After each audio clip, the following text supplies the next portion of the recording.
Can I do it? What, the intro? Yeah. Okay. Do you know it? No. The following podcast contains strong language.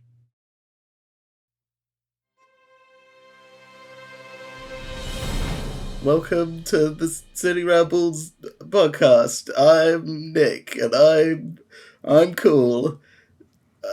And joining me today is a super cool dude that's called Andrew. Hooray! Hooray. Are we using this? Yeah, sure, why not? Gotta shake it up a bit for episode 14. Yeah, episode 14. Keep it spicy, you know? Yeah, you know. Every episode is multipliable by 7. Yeah. I'll go back and re-edit episode 7 to fit that. Okay, good. Did you see that thing about Tenet? How, I don't know if it was Chris Nolan or Warner Brothers, but they said that in order for them to show Tenet, 80% of cinemas worldwide had to be open for it to be released at its initial release date. For it to be viable, yeah. Yeah. So I think it'll be delayed. Yeah, as I was saying the other week, I don't see why they can't just delay it. It seems like it would make a lot more sense. Well, they definitely won't home release it because Christopher Nolan's will poo the bed about that. Like, to be fair, it's definitely it's for cinema. It should come out in cinema. Yeah, 100% for cinema. What I think would be interesting is presumably once this is over, there's going to be a sudden surge of films. Like, you know, they've been holding back the tide of films coming out, and they're all going to come out at once. Yeah, I hope they do a slightly staggered release because if everything releases all at once, it won't be viable to see them all, will it? Well, I have to because no one likes competition. It was like when Rise of Skywalker came out. Cats was the only other film that came out that week, as far as I remember. Like nothing else new because they knew don't compete with Star Wars, give it a week kind of thing. So I'm assuming they'll sort something out when this is over. That's fair. I'm looking forward to Tenet. I think it'll be interesting. Yeah, I'm looking forward to Tenet. It's interesting because we don't know anything about it either. No. It's all that mystery. And in other news, there's a Tiger King film has been announced a while ago. A dramatisation? Yeah, a dramatisation. And it's going to be starring Nick Cage as Joe Exotic, which I think personally is an absolutely fantastic choice. I can't think of a better Yeah, I genuinely choice can't for think that. of anyone who's better suited to play Joe Exotic. So yeah, that's interesting. It's interesting that they've decided to make a dramatisation when the documentary's been such a massive hit. Obviously, like that is the obvious leap, but what I mean is everyone already knows the story, and the documentary does such a good job of telling it. Like, why it almost feels like there's no point them making it. If you know what I mean? Yeah. Well, I guess it's sort of the interesting angle for me is because with a documentary, as much as it is leading you down a specific viewpoint, it's still sort of showing you a lot of the facts. But you know, in the dramatisation, there's more license to make stuff up. Yeah. So I'm interested to see to what stuff they do make up and how that will twist the story even further. Like what direction they'll go with it. Because like normally these things is you have the the big dramatisation first, and it's like, oh, okay, that's the story. Then a documentary comes out being like, oh no, this is how it actually went down. Yeah. But now we're sort of doing it the other way around. So remember that Rush? Yeah. There was when that came out, and then like a few weeks later, there was I think it was called like The Real Rush or something. It was about the two drivers. It's a really rubbish title. Yeah, it was. It was a terrible title, but it was a documentary about the real drivers, and that was saying like the film's good, but it's not 100% true. Like this is what actually happened, or whatever. Yeah. So it's weird that it's this way around. Yeah, you're right. Presumably, is that going to come out on Netflix straight to streaming? Or do we not know yet? Don't know, but I would assume so. They appear to have the Tiger King franchise. Right. Yeah. The Tiger King cinematic universe. Yeah. And there was another thing that came out. There was a news article that one of the jurors who was obviously at the trial and they came to the guilty conclusion, they were slagging off the documentary, which is interesting because it's one of the only negative reviews, but replies to the documentary I've seen. Like even though everyone in it has said, "Oh yeah, I like it," other than the dodgy people because they're dodgy fuckers. But all the innocent people have been like, "Yeah, the documentary's fine," But this woman who was a juror said that the documentary went out of its way to make Joe Exotic seem like this charming, kind, nice man and she was like, that's just not who he is at all, and it makes you feel really bad for Joe Exotic when he was guilty in the end, wasn't he? Yeah, he was bad. I think, like, as we were saying at the time, like, it's sort of the claims of the animal abuse are sort of almost skimmed over at the end. Yeah. Like, we don't really see much about it, where you think, like, if that's sort of the crux of his arrest and sentence, you think there'd be more on it. Because, yeah, like, most of his sentence was from the animal abuse. Like, yeah, he did the hiring an assassin and all that, but he still had 14 counts of animal abuse, which made up the most of his sentencing. It's like, they just skimmed over that entirely. But, yeah, I thought that was interesting. Like, that's some extra stuff that's come out about that.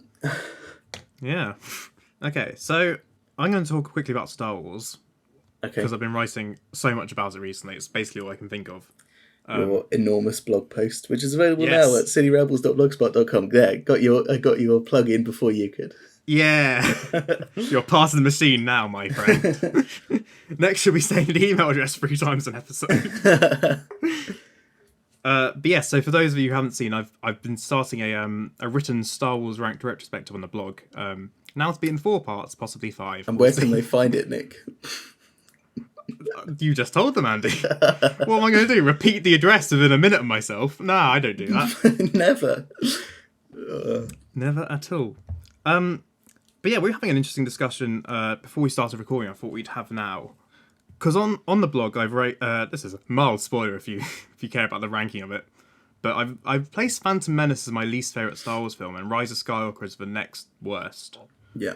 But thinking back on it, because Phantom Menace, I basically feel no hate towards it I basically have a neutral opinion on it. It's fine. It doesn't excite me. It doesn't really piss me off. It's just sort of there.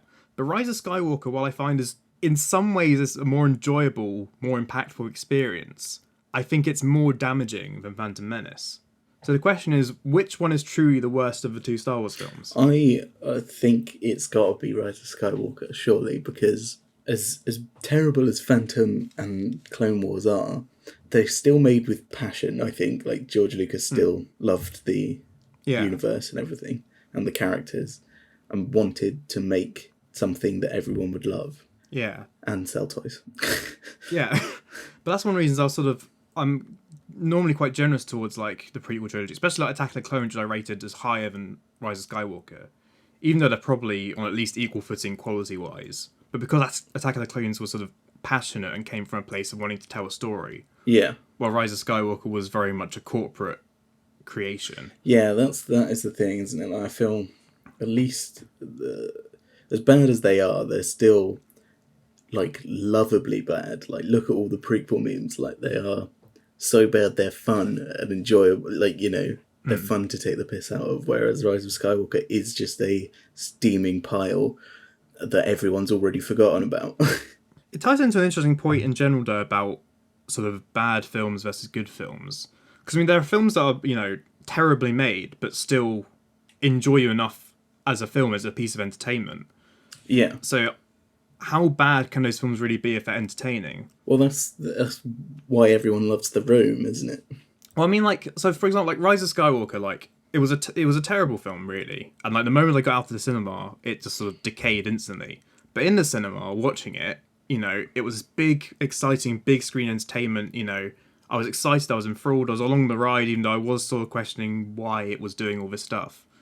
Yeah. But it's like, you know, no one's trying to pretend that Star Wars is high art. So the argument is, if the fact that it entertains you while it's playing, is that not enough? Does that really make it, is it really a terrible film if it still does its main mission statement? I don't know. Yeah, I guess you're right. It sort of served its purpose, didn't it? Well, I mean, I don't know. This is all the thing I've been trying to think about. It's interesting, because, I mean, Rise of Skywalker isn't good, though, is it? Like, just objectively, no one really likes it. Well, because this is what I mean. Like, Rise of Skywalker pisses me off, but I feel like I can't give it like a negative rating because it's still, you know, it was an enjoyable blockbuster and that's sort of what it was trying to be. Unlike, say, if we talk about something like Red Sparrow, have you seen Red Sparrow? I have not seen it. I couldn't be Okay. bothered with that film. From what I heard, And it it's was not a like, good film. Yeah, that was the Yeah. phase where everyone was dribbling at the mouth for Jennifer Lawrence. And that's pretty much how the film plays out. It's very creepy in its way, because it's basically about her being a Russian spy, but not in the sort of traditional James Bond sense, and essentially has sex with important people to get information out of them sense. And there's something very creepily objectifying about it. But like, so compared to Rise of Skywalker, this is a strange comparison. But my point is, Yeah. I rated Red Sparrow lower because not only was it like a lot of things wrong with it, but also I just wasn't engaged. I got bored with it, which I think is a bigger metric for being a bad film ultimately.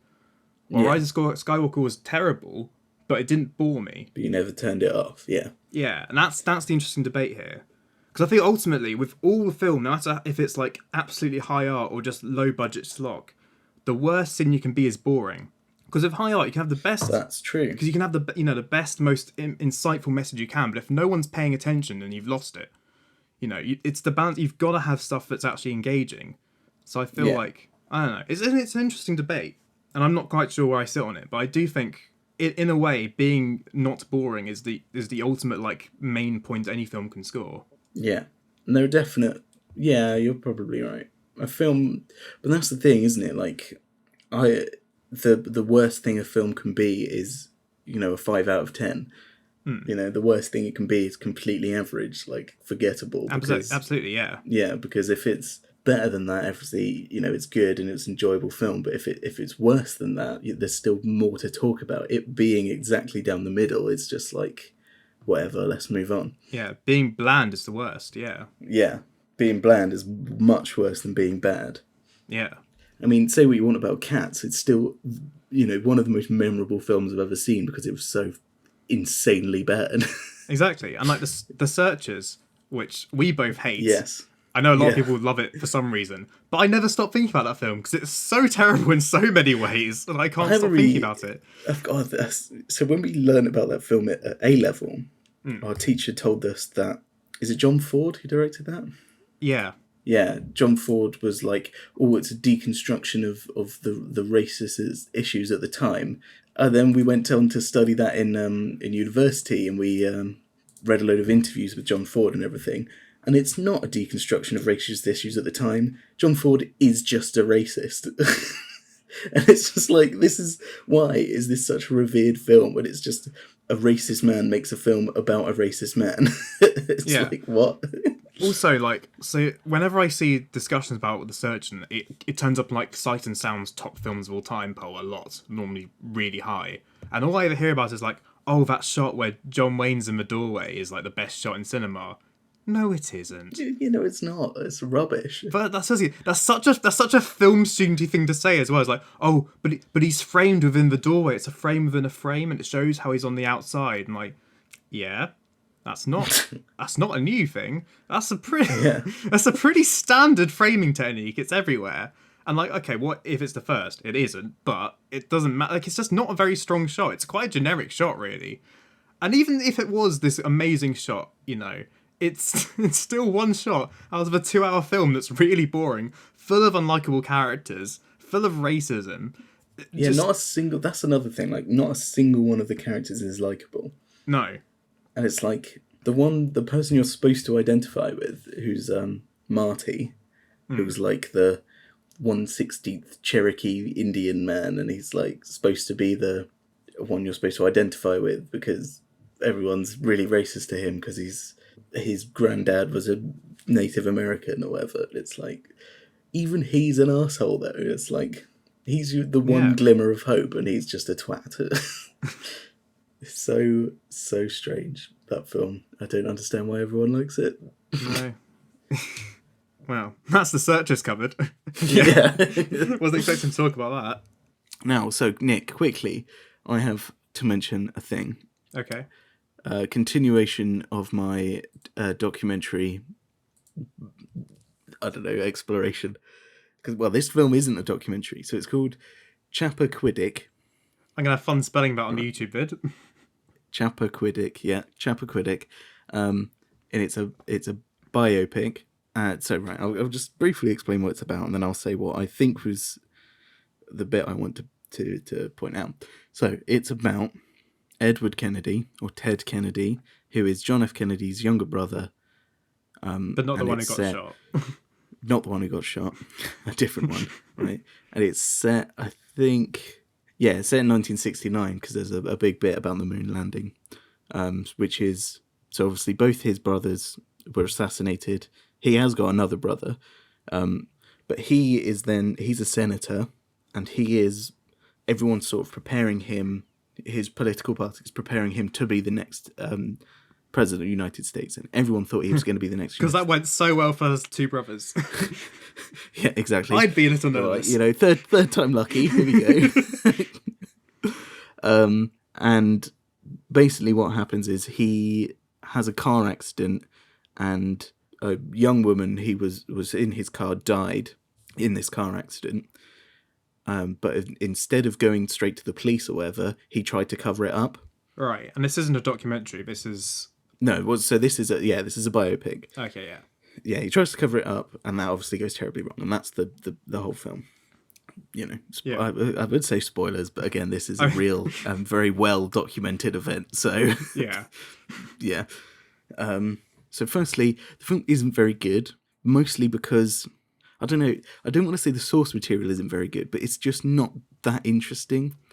Because the whole thing is like, the moral crux of the thing is like, he shouldn't have tried to cover it up, and then he's like, at the end, he's like, yeah, I know, I did a bad thing, sorry, and that's sort of it. And it's like, it's so a bit nothingy, Right. But the bit I found really interesting, right? So they recreate. So Edward Kennedy, or Ted Kennedy, gave a very famous apology speech that was broadcast, all over America, and had a massive viewing of him apologizing for this, vehicular manslaughter, essentially. So then what the film, and they recreate that like shot for shot of the speech, but with the actor.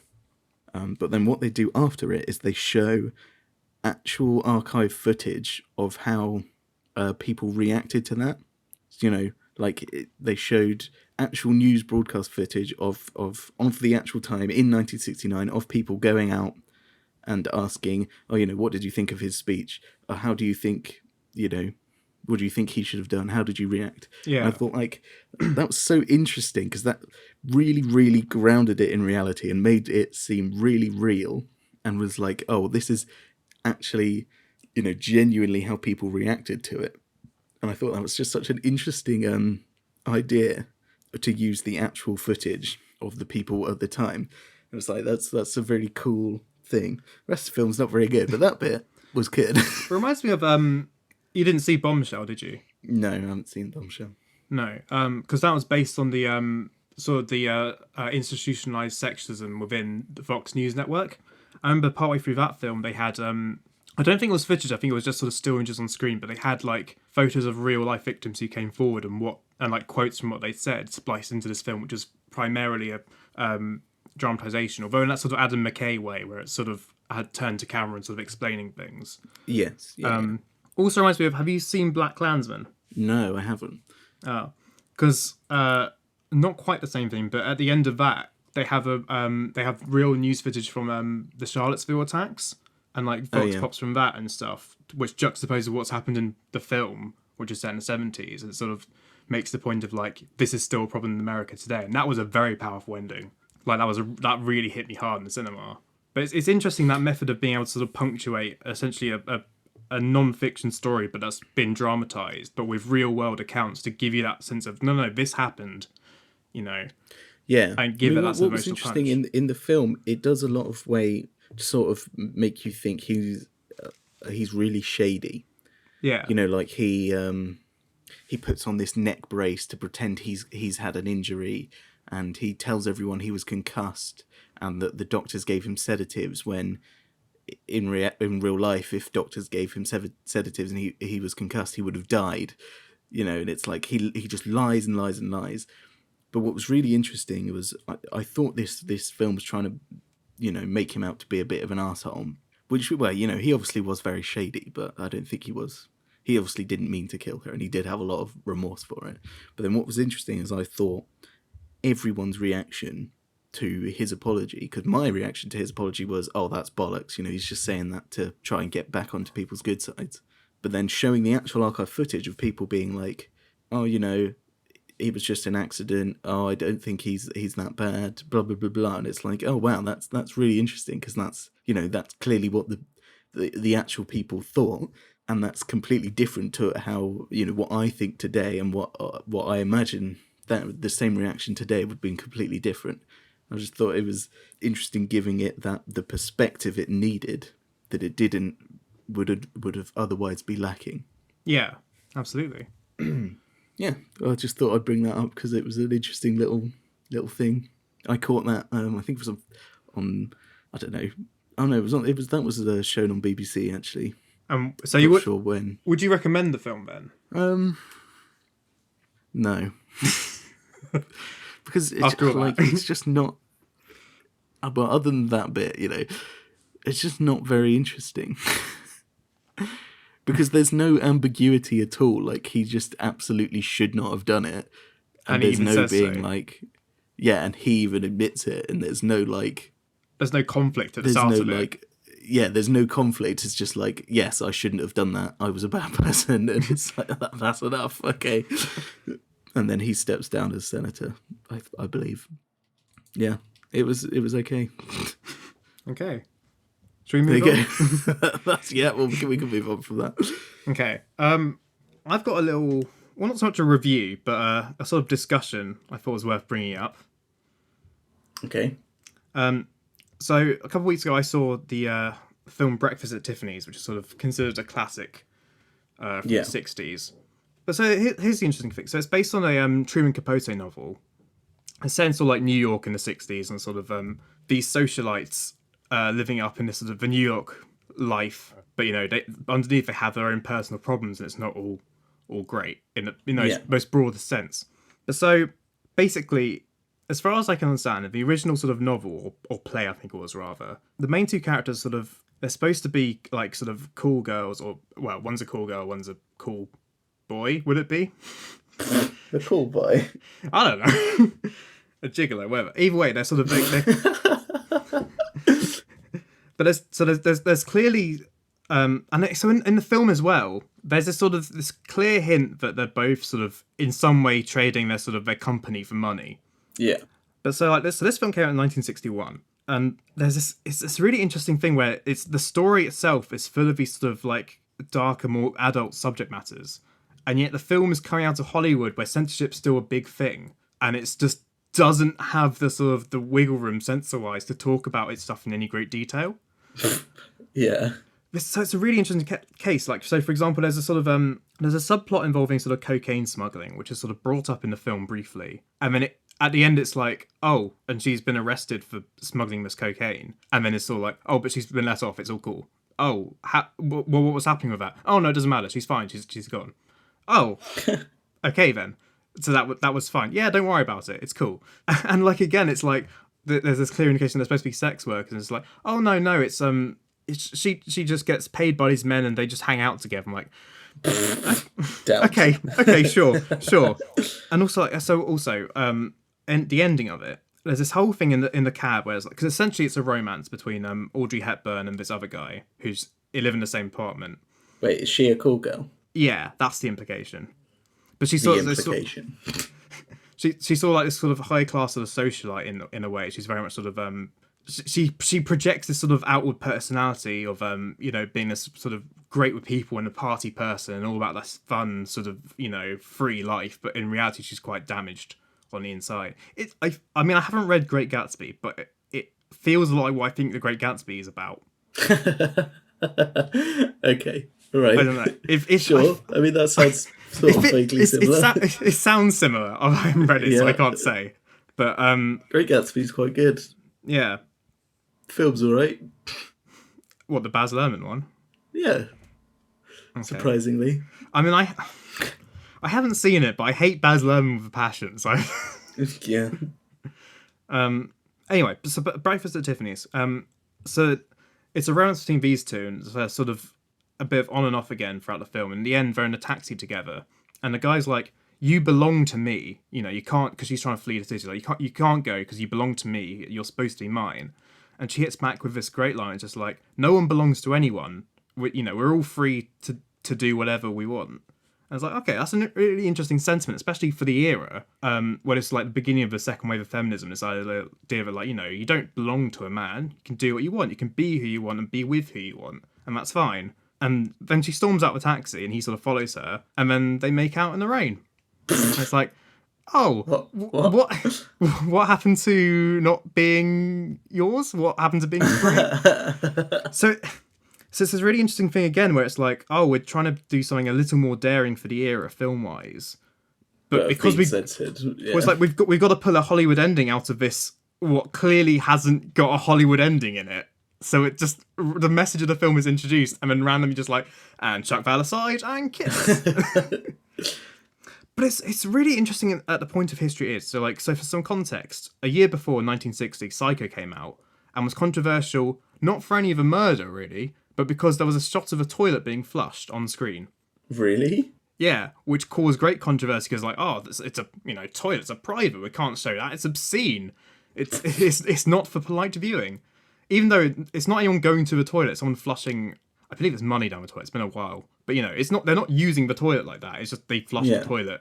But that was controversial. Amazing how times have changed, eh? Yeah, but then consider 1969 Midnight Cowboy, a film expressly about a male gigolo in New York, which was also, it was X-rated, but it was certainly nominated for Oscars. I think it won Best Picture, but citation needed. I believe that's correct though. But consider that's only 8 years later, and that film was very openly and explicitly about a male prostitution. So Breakfast at Tiffany's is in this really weird location in history, because this is the right of a tail end of sort of the decline of Hollywood and the rise of things like French New Wave, which would then sort of reinvigorate Hollywood against counterculturalism in the late 60s, early 70s.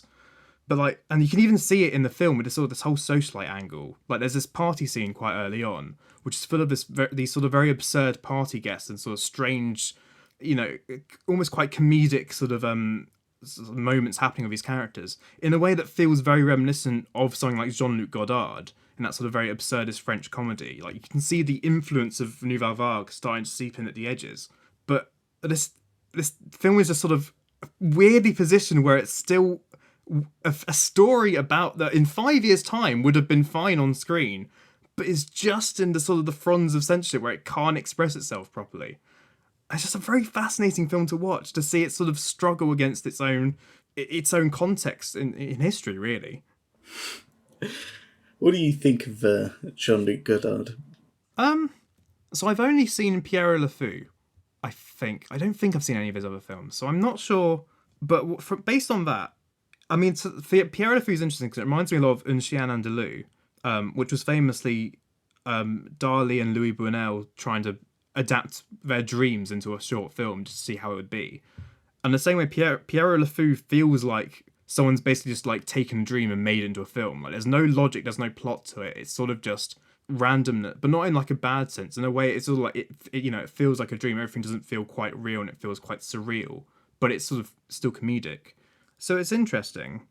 Again, I can't comment for the rest of his works, but I feel like you have some comment on Godard coming up. Hold on. Is it him the one that, or is it Francois Truffaut? I think Truffaut's the one you've complained to me about before. Oh, okay. Maybe I've got them confused then. Right, Jean-Luc Godard, is he the one who, did he write a book on Hitchcock?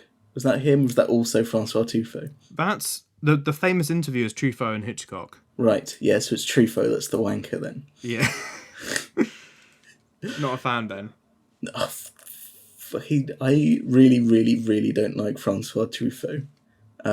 Because he's a dick. He's so far up his own arse that I just despise him. And also his whole thing of like, we're going to completely deconstruct how they normally make films, and they have the jump cut and all this stuff, and it's like half the reason these very basic filmmaking techniques exist is to make the film coherent and enjoyable. Yeah. Because Francois Truffaut's films are fucking terrible. They're very, very obviously they're important to film history, Yeah. but they're not good to watch. One of his films is just watching a man driving around Paris waving a gun at people. It's like, why?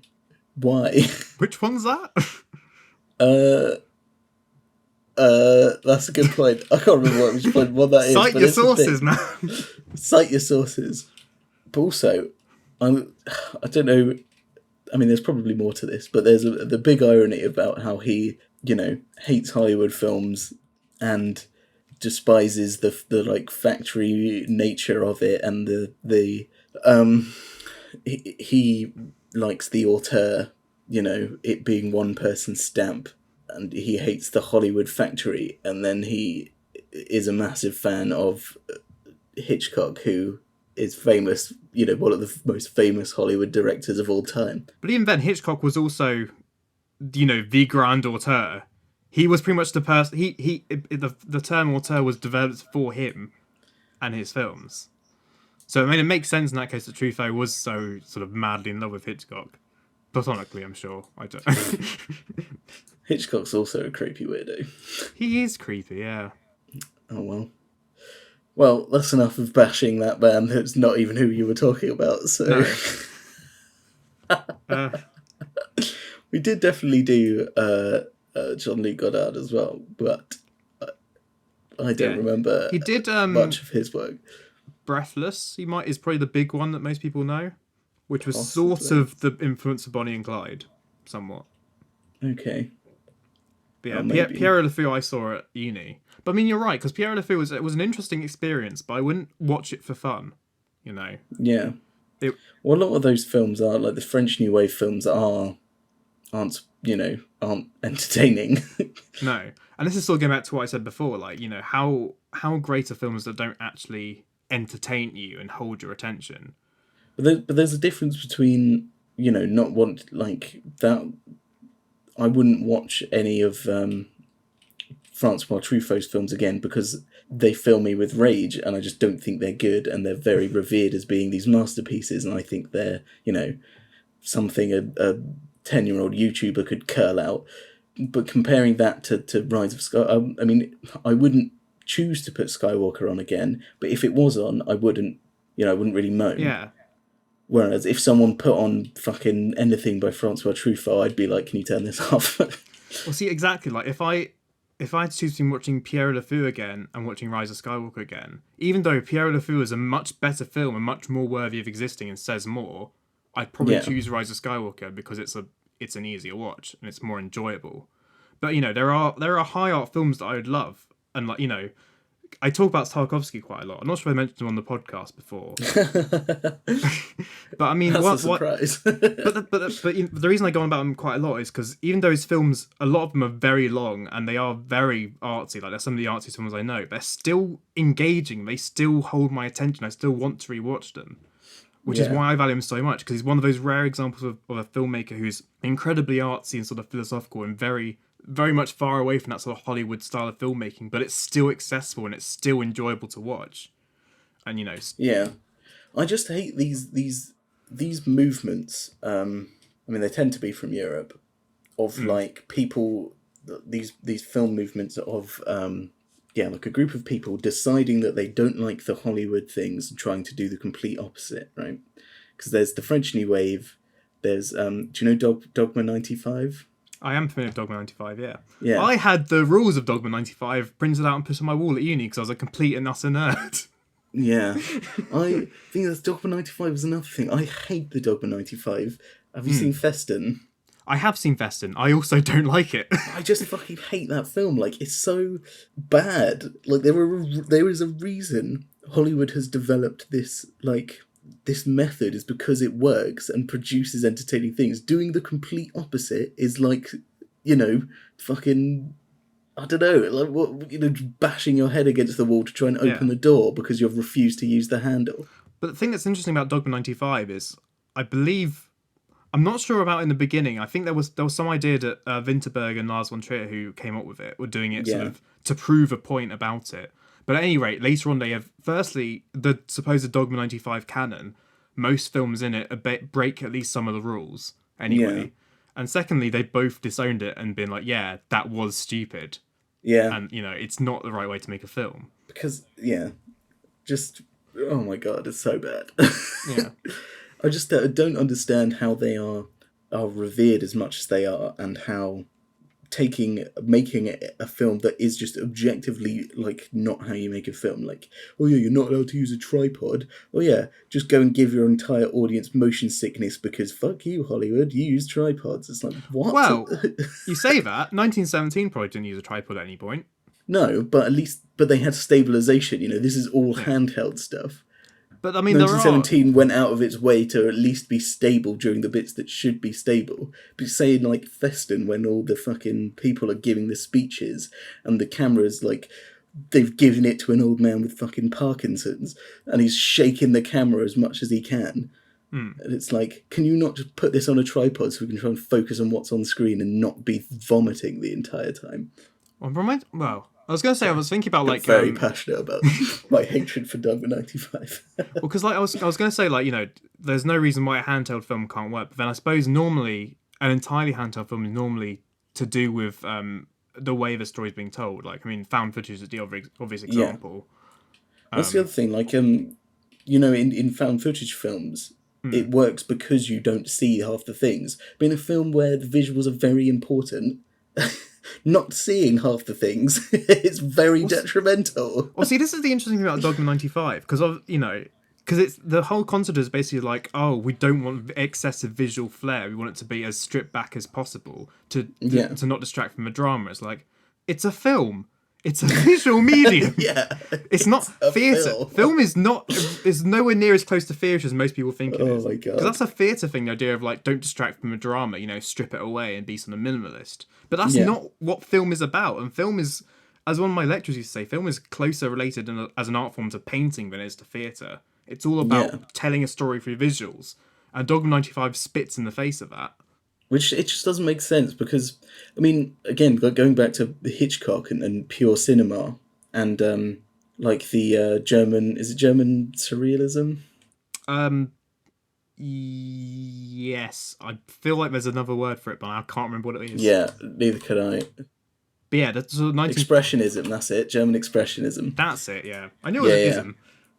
But, this way of... making the screen as interesting as possible to look at and being able to have the audio completely shut off so you can experience something that only cinema can do, and then like that is one of the most unique selling points of cinema, and then putting that in the bin and shaking the camera like there's no tomorrow. Well, because they say the best films are ones where you could turn the sound off and still understand everything. Yeah. Which is, in many ways, why I respect silent cinema so much, because it is... Because it's exactly that, isn't it? Yeah. But there's a thing, like, I know it's all to do with anti-Hollywood sentiment, which is fair enough, and it's very easy to get, we are anti-Hollywood in a way, like how we hate Disney so much, because it's just this Hollywood machine. Well, that's not anti-Hollywood, that's more anti-corporate, in terms of... Because it's not about... That's what they are mostly against, though, isn't it? The corporate... Yeah. Monopolization of cinema. Because the thing is, as you were saying, the sort of the codes and conducts of making a film, of the language and grammar of editing, of cinematography, and all that, they're there for a reason. And the best films I've ever seen are films which use that, but again combine it with an engaging story and and like grip you in and entertain you, but still have an interesting artistic message or question. Yeah, things like Ex Machina, for example, or Apocalypse Now. But then. Well, it's just weird that they choose to throw that away as like a fuck you to Hollywood. Surely, I mean, I don't know about you, but what I would think is the best way to be anti-Hollywood is to make a film outside of Hollywood that is better than Hollywood films, not making a film that is just worse but doesn't use any of the Hollywood rules. Oh no, it's just bad. I think... So the interesting thing, though, is because these films almost have to exist. And even though they're not good films, they're sort of... They represent... I don't deny they are massively important to film history as well. Like, the Decalogue is hugely important, as is French New Wave. Because the other thing as well is, like... and I'm sure we're both guilty of this, but when you start as a film student, the first thing he's going to do is like, oh, I'm going to make a film that breaks all the rules. Yeah. I mean, I tried to make a film that was backwards. Yeah, I never saw that. Was that any good? Yeah, it was all right. It wasn't as dreadful as I thought it would be. So you know. No, but like I feel like films like Festen almost exist to show, basically, when a film student starts getting rebellious, to show them, be like, no, don't go down this path. Stick to the rules. Yeah. Well, with that being said, people do like Festen. Like, yeah, that is true. Like, one of my lecturers like absolutely loved that film, and it's like, how? How can you like this film? It's so bad. It was on IMDb's top 250 for a while, certainly, and that's, while it's not by any metric the best films of all time, that list, it's certainly the most popular films in some ways. Yeah. So it implies there's at least some, I hesitate to say, mainstream attraction to it. But yeah, I couldn't figure out. I was bored by it. And it's a shame because the story itself is interesting. It's just, it's horribly presented. Yeah, like the story itself, if you remade that film with a fucking tripod, it would be watchable. Like, the film is interesting, and it's like a very interesting look at family relations and dealing with a very, very difficult subject matter. And it's like, it's so, the lack of polish, the lack of anything that would make it a watchable film is so distracting that it takes away from the drama, ironically. And it's like, just put it on a tripod. That's just, which is, that's the irony there, I suppose, but that's just annoying. I'm really glad I did took the European film module. Yeah. Because it was interesting. Kind of wish I got more choice in modules at university. Yeah. I didn't take the horror module because I'm a puss. Because I really like the horror genre and like learning about it, but I wouldn't want to watch all the films because I'm also a wuss. Yeah. I don't know. I feel like a horror film has to be very, very good for me to, want to watch it. Like Midsummer. But again, like Midsummer, I didn't really realise that was a horror film until afterwards. Yeah. Okay, well, this is an interesting discussion we could have quickly. What would you say are like your favorite? Do you have favourite horror films, or like horror films that you like? So, Alien. Yeah. It's such a good film. That's definitely a horror film. Absolutely. That is always my go-to because I really, really, really like that film because the characters, or at least the main character and most of the characters, aren't incredibly stupid. Well, that's the great thing about Alien. I mean, I've it's been like 8 years since I did that video review on YouTube. Yeah. And I couldn't come up with a criticism of it then. I still can't come up with one now. It's almost like a perfect film. Yeah. But yeah, you're right. The characters are sort of what makes it so strong. Yeah. Because firstly, there's not too many. There's like the perfect number of characters, but they're all, none of them are stupid. They all react in ways that are understandable for the situation, and like they're all so well characterized as well, and they're all different, but all established about equally as well. It doesn't just feel like in like other slasher films where it's like, oh, these are the ones which there's like the main character, the one which will die second to or the one that will die last, I guess, and then the rest of the buffet. In Alien, it's like, here is the crew, and they each have a job, they each have a personality, they each have a role. They feel like characters rather than, disposable monster fodder. Yeah. They don't feel like they're there just to die, to have a scary on-screen death. Because, most of them don't even die on screen. That's an interesting point, actually, yeah. Because, if you think about it, like, in modern horror films, like, most of the characters exist so the monster or the bad guy or whatever can kill them in a horrific way on screen to try and terrorise you that way. But for me, Alien is so much more scary because it doesn't show you it. And again, with that the fear of the unknown, isn't it? Well, I've just gone back for it. Only 2 of them actually die off screen. Off screen, okay. Well, yeah. In terms of completely we don't see their demise. Right. And it's just implied. Most of them are quite rapidly edited, but they are on screen. Okay. Yeah. But yeah, you know what I mean. I have such an encyclopedic knowledge of Alien. I literally just watched like the last hour of it in my head and like noted down which deaths are which. Oh my god. I love that film. It's a fantastic film. But so is that your one? Is that the one That's good horror film you know? The one thing that comes to mind. Obviously, Midsummer as well. Like, thinking about it, Yeah. again, more and more. I just like it more and more and more. Not only because I feel like there's a huge amount of untapped meme potential in that film, but also because just the way it makes you feel. No other film has really done that before. I feel like. Right, Andy. Yeah. I've got to make you a horror watch list. Okay. With what? You're tempting fate because I was talking about last week about horror. There's good horror, there's bad horror, which is just like boo, and then there's a good horror, which is all about atmosphere and creating a powerful sense of dread. Yeah. Like Midsummer. Yeah. So I want to make you a list of powerful sense of dread horror films. Okay. It's gonna be like a substitute, well, not so, like a parallel series to Andrew's film education, Andrew's horror education. Great. Shall I list some now? Sure. Okay. Well, okay. So off the top of my head, Hereditary we've discussed. You need to see. Yeah. Also, Annihilation. Yeah. I do keep banging on it, but I think you will love it, and that's another film I think like Midsummer, which is all about atmosphere and just dreading every second on screen. Yeah. Like, just this horrible tension throughout.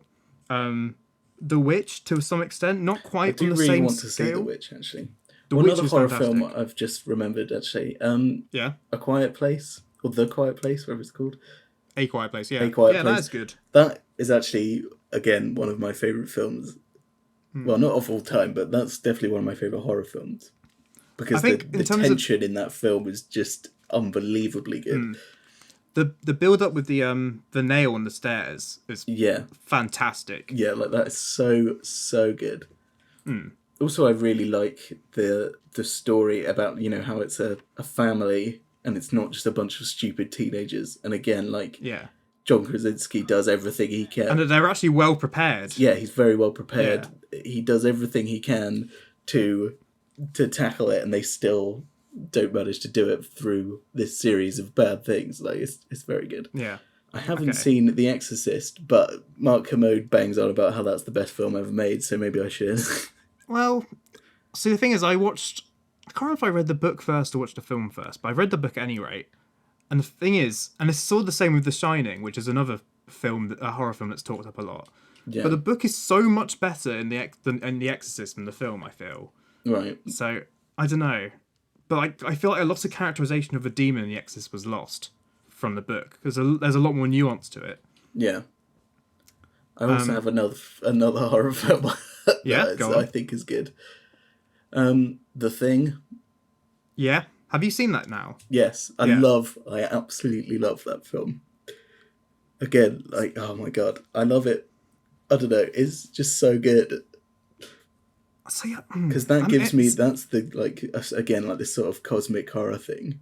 Yeah. Which is great. And I just feel like it's a great horror film. It's a great action film. Kurt Russell's great.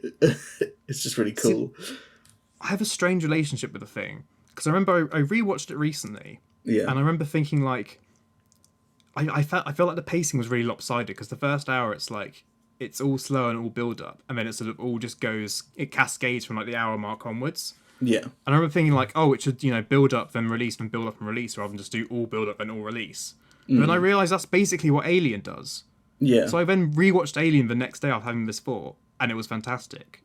Yeah. So there's this weird thing where I've not worked out why The Thing doesn't grip me as much as I really want it to.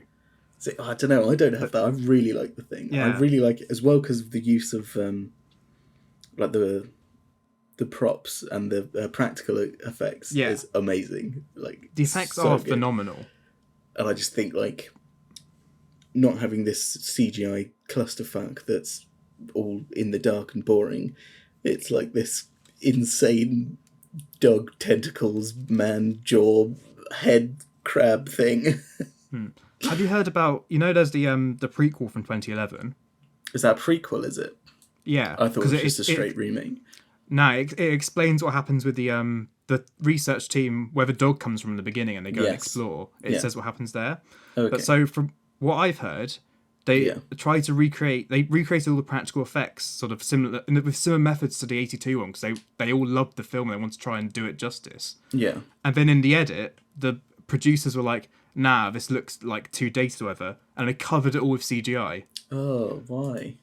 Which is why it looks so trash in the final one. It looks like really cheap last-minute CGI, because it was all practical effects that were just covered up. Well, why didn't they do a practical effects cut?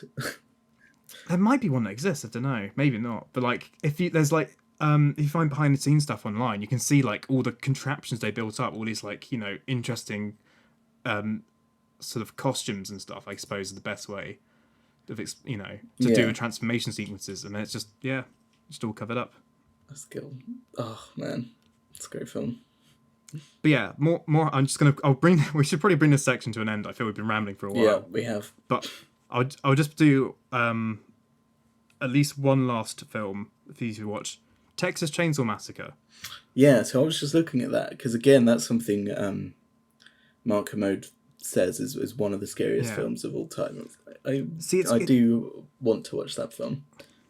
It's great because it's like there's not a drop of blood in it, but it's also, in particular, the last sort of, it must be maybe half hour, maybe 40 minutes, is so. It's not even necessarily atmosphere as such, but it's strange to really pin down why it's so freaky, but something about it is just so unnerving, so uncomfortable. Like you almost go into a trance watching it. It's really difficult to explain, but it's definitely worth a watch because it's in the same vein as Midsummer. It's all about that sort of like this dread and this sort of horrible sort of encompassing thing that sort of swallows you up. Okay, I'll give it a watch, maybe. You should. Oh, see, also I'm like really reluctant to watch horror films because I'm a person. Texas Chainsaw Massacre is fine. It's not gore. Yeah, gore isn't the problem. Gore is fine. Like, it's not that. It's the being spooked. I just don't enjoy being spooked. I've just remembered my other recommendation. I'm just gonna squeeze this in. Okay. Wreck is. I've only watched it recently because quarantine, lol, because it's about quarantine. Right. It's so underrated. It is Wreck. Probably the best execution of found footage I've ever seen, and it makes me. How are you spelling that? So square bracket REC close bracket. Oh, rec as in record. Okay. Yeah, you'll probably recognise it. It's quite famous, but it's. Oh right. That is another film that was just partially because of the found footage, but it's done so well that it feels so real and it gets under your skin because it's just so convincing. 1999, yeah. No, 2007. Like, sorry, there was another one. The first result on Google was 1999. There's a Wreck from 1999. This I've got to look up now. There is an American remake of Wreck called Quarantine I think it's on Netflix, but don't. Okay. Okay. What language is it in? Spanish. Maybe. I might have seen this, actually. Oh? No, I don't think so. I feel like you'd know if you've seen it, because I still think about it. Okay, maybe not then. But it's like, without spoiling, because I do little, I record my own little audio reviews now when I finish a film, just to sort of get my thoughts down. And I did it with Rec, and it was like late at night, and I had to keep pausing and sort of listening because I was like, it made me scared of the dark again, which apparently isn't a very difficult thing to do. Oh my god, everything does, yeah. But like I kept pausing and just listening, so I'm like, did I hear something? Is there something out there? Is someone just going to burst through my door? Okay, right, come on, Nick, let's wrap this up. We've been banging on for ages. Yeah. Okay, right. You've been listening to the Ciné Rambles podcast with me, Nick. And me, Andrew. Yeah, I've changed this, haven't I? Yes. This isn't the script. Oh, right. You can, Andrew, where can people find us? They can find us on YouTube at cinerambles.youtube.com. That's not how the URL is, but whatever. Right, moving on. You can also find us on Twitter, I guess, maybe, and Facebook. Yep. Sure. And Ciné Rambles at blogspot.com if you want to read Nick's ramblings about stuff. Specifically Star Wars. Mostly and the links for Facebook and Twitter, since you didn't mention. I did mention Facebook and Twitter. But where on Facebook? It's facebook.com/CinéRamblesOfficial, and you can tweet us at Ciné Rambles, at At Ciné Rambles, that is. I mostly got that. You should just leave my rambles in, because this is Ciné Rambles after all. This has been quite a Ciné Rambles-y episode, you know. Really has. We had a whole plan and we've just done like none of it. Yeah. Half the items we just skipped. Yeah. But we had a nice impromptu discussion about Dogme 95 and horror and Truffaut. Yeah. So have you got any closing remarks then? Stick it on a tripod. Why does that sound like a sex education tip? It does a bit. Oh well. Goodbye. Goodbye.